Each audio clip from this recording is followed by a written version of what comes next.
Today we have spent most of the day in the Kroger Beef Boot Camp at what we call the Beef Center. It's located on the Brazos River about 5 miles west of the Texas A&M College Station campus.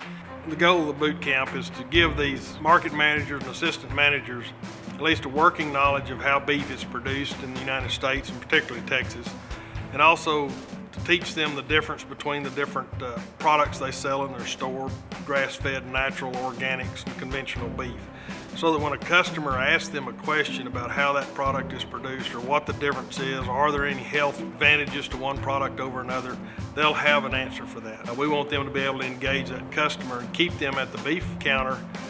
The most valuable thing is that it's all about the education of my employees and my associates. So if the information stops here, what I learned, whether it be the pre-harvest, how they're actually brought to slaughter, brought to the plate, if it stops with me, then it's done no justice. So I need to be sure as a coordinator that I pass it on to as many employees as possible. When I came in, I had really no knowledge. So from the pre-harvest, basically just from even the calves being born and how they're born and how they're weaned from their mothers, all the way to all the transportation that it takes to get the cows from the feeder lot to, the actual processing plant, and how they take certain steps during each part of the process to check every single cow.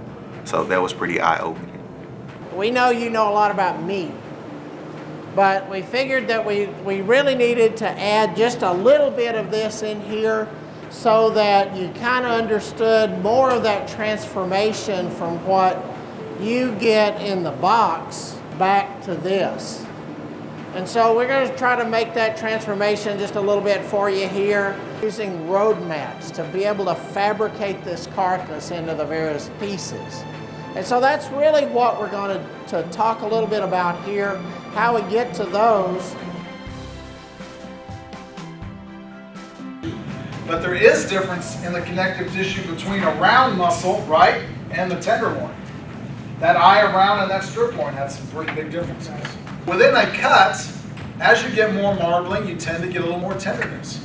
And we go through the science of what makes a great eating experience, and that's what we actually just finished doing, is talking with them about what impacts the tenderness and the flavor and the juiciness. We both do it both from a science standpoint as well as just trying to understand your consumers and the desires of a multitude of different types of consumers. And so to understand what those products are and what makes them different, not necessarily one better than another, but really what just makes them taste different and how they're produced differently in our production systems.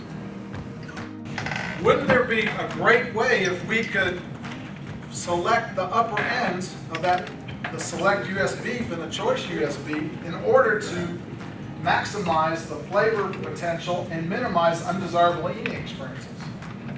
And that's what programs like Nolan Line Tender Age Beef and Private Angus Selection does. I think today kind of sheds some light what the difference is between all the varieties we carry in the stores, and it not only helps our market managers to help the consumer, but also helps the market manager manage their day-to-day operation. The reason we targeted them is again because they engage the customer every day. So we feel lucky that we have the opportunity to engage them and provide some of that basic information that will make them a better source of information to the customers that come into their meat market every day. So tomorrow, each one of these meat market managers and assistant managers are going to go home and they're going to go back to their stores, and they're going to again be met by consumers that will come in throughout the day asking them questions about beef products, about beef, how beef is raised, and about what products are better and how to cook certain products.